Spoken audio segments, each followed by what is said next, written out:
ಮದ್ಯಪಾನ ಧೂಮಪಾನ ಮಾಡಿದರೆ ಕ್ಯಾನ್ಸರ್ ಬರುತ್ತದೆ ಎನ್ನುವುದು ಸಾಮಾನ್ಯ ನಂಬಿಕೆ. ಆದರೆ ಈಗ ದುಶ್ಚಟ ಯಾವುದೇ ಮಾಡದವರಿಗೂ ಕ್ಯಾನ್ಸರ್ ಕಾಣಿಸಿಕೊಳ್ಳುತ್ತಿರುವುದು ನಮ್ಮ ಸಮಾಜದ ಅತ್ಯಂತ ದುಃಖದ ಮತ್ತು ಆತಂಕಕಾರಿ ಸಂಗತಿ. ಇದರ ಮೂಲ ಕಾರಣ ಎಂದರೆ ನಾವು ತಿನ್ನುವ ಆಹಾರದಲ್ಲಿರುವ ವಿಷದ ಅಂಶಗಳು ಎಂದು ಪ್ರಾಥಮಿಕ ಆರೋಗ್ಯ ಕೇಂದ್ರದ ವೈದ್ಯಾಧಿಕಾರಿ ಡಾಕ್ಟರ್ ತೇಜಸ್ವಿ ಗಂಭೀರವಾಗಿ ಎಚ್ಚರಿಕೆ ನೀಡಿದರು.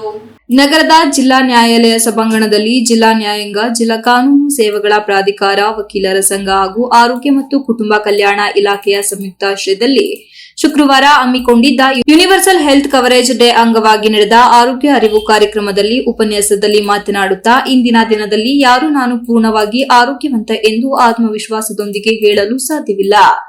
ಹಿಂದಿನ ಕಾಲದ ಆಹಾರ, ಗಾಳಿ, ನೀರು ಎಲ್ಲವೂ ಸಹಜ ಮತ್ತು ಶುದ್ಧವಾಗಿದ್ದವು. ಆದರೆ ಈಗ ನಾವು ಸೇವಿಸುವ ಪ್ರತಿಯೊಂದು ಆಹಾರದಲ್ಲೂ ಅಲ್ಪ ಪ್ರಮಾಣದ ವಿಷ ದೇಹದೊಳಗೆ ಪ್ರವೇಶಿಸುತ್ತಿದೆ. ಗಾಳಿಯೂ ವಿಷ, ಆಹಾರವೂ ವಿಷ. ಇದು ನಮ್ಮದೇ ಕೈಯಲ್ಲಿ ನಿರ್ಮಿಸಿಕೊಂಡ ಸಂಕಷ್ಟ ಎಂದು ವಿಷಾದ ವ್ಯಕ್ತಪಡಿಸಿದರು. ಜಗತ್ತಿನ ಅತ್ಯಂತ ವಿಷಕಾರಿ ಪದಾರ್ಥ ಸಕ್ಕರೆ, 2ನೇದು ಬಿಳಿ ಅಕ್ಕಿ ರೈಸ್, 3ನೇದು ಉಪ್ಪು, 4ನೇದು ಅಡುಗೆಗೆ ಹಾಕುವ ಎಣ್ಣೆ, 5ನೇದು ಕಲರ್ ಫುಡ್ ಆಗಿದ್ದು, ಈ 5 ವಿಷಯಗಳೇ ರೋಗಗಳಿಗೆ ಮೂಲ ಕಾರಣಗಳಾಗಿವೆ ಎಂದು ತಿಳಿಸಿದರು. ಇವುಗಳ ಸೇವನೆ ಕಡಿಮೆ ಮಾಡಿದರೆ ನಮ್ಮ ದೇಹಕ್ಕೆ ಸ್ವಯಂ ಗುಣಮುಖವಾಗುತ್ತದೆ ಎಂದು ಅವರು ಸಲಹೆ ನೀಡಿದರು. ಇಂದು ಮೊಬೈಲ್ ಫೋನ್ಗಳ ಬಳಕೆ ಹೆಚ್ಚಾದಂತೆ ಸರಿಯಾದ ನಿದ್ದೆ ನಾಶವಾಗಿದೆ. ನಿದ್ದೆ ಮನುಷ್ಯನಿಗೆ ಅತ್ಯಂತ ಮುಖ್ಯ ಔಷಧ. ನಿದ್ದೆ ಸರಿಯಾಗದಿದ್ದರೆ ಪ್ರತಿಯೊಂದು ಅಂಗವೂ ತನ್ನ ಕೆಲಸವನ್ನು ಕಳೆದುಕೊಳ್ಳುತ್ತದೆ ಎಂಬ ನಿಟ್ಟಿನಲ್ಲಿ ಅವರು ನಿದ್ರೆ ಶಿಸ್ತಿನ ಮಹತ್ವವನ್ನು ಒತ್ತಿ ಹೇಳಿದರು. ಅಲ್ಲದೆ ಯೋಗ, ವ್ಯಾಯಾಮ, ಕ್ರೀಡೆ, ಹಸಿರು ತರಕಾರಿ ಸೇವನೆ ಇವು ಆರೋಗ್ಯದ ಮೂಲ. ಆರೋಗ್ಯಕ್ಕಾಗಿ ಸರ್ಕಾರದ ಸ್ಕೀಮ್ಗಳನ್ನು ಹುಡುಕುವ ಬದಲು ಜೀವನ ಶೈಲಿಯೇ ಮೊದಲಾದ ಬದಲಾವಣೆ ಮುಖ್ಯ ಎಂದು ಹೇಳಿದರು. ಕಾರ್ಯಕ್ರಮ ಉದ್ಘಾಟಿಸಿ ಮಾತನಾಡಿದ ಜಿಲ್ಲಾ ಮತ್ತು ಸತ್ರ ನ್ಯಾಯಾಧೀಶರು ಹೇಮಾವತಿ, ನೀವು ಏನೇ ಸಾಧನೆ ಮಾಡಿದರೂ ಹಾಗೂ ಆಸ್ತಿ ಅಂತಸ್ತು ಎಲ್ಲ ಇದ್ದರೂ ನಿಮ್ಮ ಆರೋಗ್ಯ ಸರಿಯಾಗಿರದಿದ್ದರೆ ಅದು ಶೂನ್ಯ. ಜೀವನ ಸುಖಕರವಾಗಿರಬೇಕು ಎಂದರೆ ಆರೋಗ್ಯದ ಕಡೆ ವಿಶೇಷ ಗಮನ ಕೊಡಬೇಕೆಂದು ಸಲಹೆ ನೀಡಿದರು.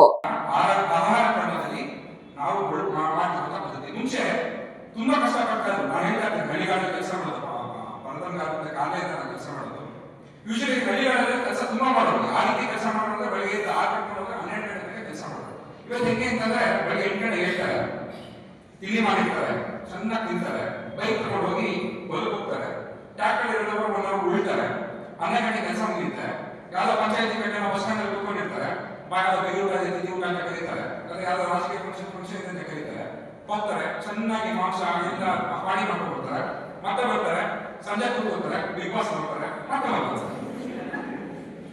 ಎಲ್ಲಿದೆ ಆರೋಗ್ಯ?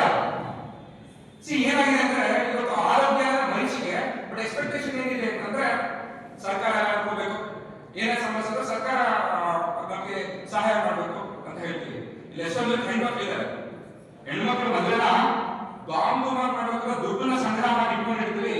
ಅದೇ ಒಂದು ಎಮರ್ಜೆನ್ಸಿ ಆದಾಗ ಏನ್ ಮಾಡ್ಬೇಕು ಅಂತ ಆರೋಗ್ಯಕ್ಕೆ ಆವಾಗ ಸ್ಕೀಮ್ ಹೋಗ್ತೀವಿ. ಯಾವ್ದಿದೆ ಸ್ಕೀಮು? ಏನಾದ್ರು ಉಚಿತವಾಗಿ ಸಿಗುತ್ತಾ?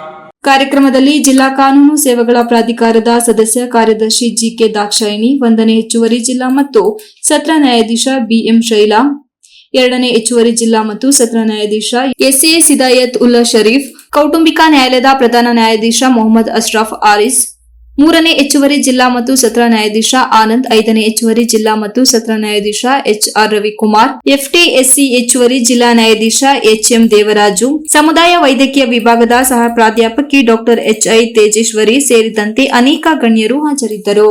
Srinivas, TV 46 news Kannada, Hassan. You are watching TV 46 News Kannada.